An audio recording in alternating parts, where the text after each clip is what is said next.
የራስዎን ግንዛቤ ለማሻሻል ምን ማድረግ ይቻላል? ሰላም ቤተሰቦቼ እንዴት ናችሁ? ዛሬ የራስን ግንዛቤ ለማሻሻል ምን ማድረግ እንዳለብን ነው የምንመለከተው። በየቀኑ በጣም ከባድ ነው። ደህና ለመሆን የተቻለህን ሞክር። ቀኑ ከባድ ነው፣ ጊዜው ከባድ ነው፣ ኑሮ ሊከብድ ይችላል። የተሻለ ለመሆን ግን ጥረት ማድረግ መቻል አለብን። ፈገግ ማለትን አትርሳ። በህይወት ውስጥ ያሉትን ሁሉንም ችግሮች እንዲረሱ ያድርጉት። ሰውነቶን ያዳምጡ፣ ተክሎችን ያነጋግሩ፣ ሰዎችን ችላ ይበሉ። በአካል ብቃት ላይ ስትሆን እና በገንዘብ ስትረጋጋ ህይወትህ የተሻለ ይሆናል። በህይወት ውስጥ በጣም ደስተኛ ከሆኑ ጊዜያት ውስጥ አንዱ መለወጥ የማትችለውን ነገር ለመተው ድፍረት ማግኘት ነው። ይሄ ሁልጊዜ የምለው ነው።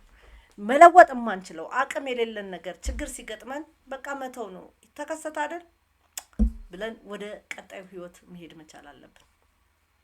አንዳንድ ጊዜ በጣም የሚያስፈራን ነገር ከኛ ጋር ነፃነታችንን ያሳጣናልና እነዚህን ነገሮች ወደ ራሳችን እንዳይመጡ ጥንቃቄ ማድረግ መቻል አለብን ማለት ነው።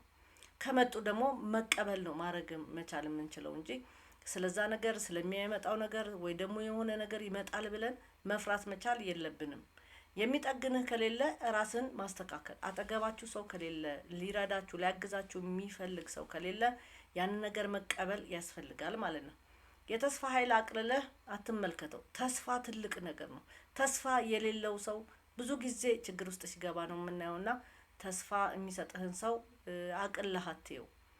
ግላዊነት ኃይል ነው። በግል ይኑሩ፣ ኪሳራውን በግል የያዙ፣ በድብቅ ራስዎን እንደገና ይገንቡ።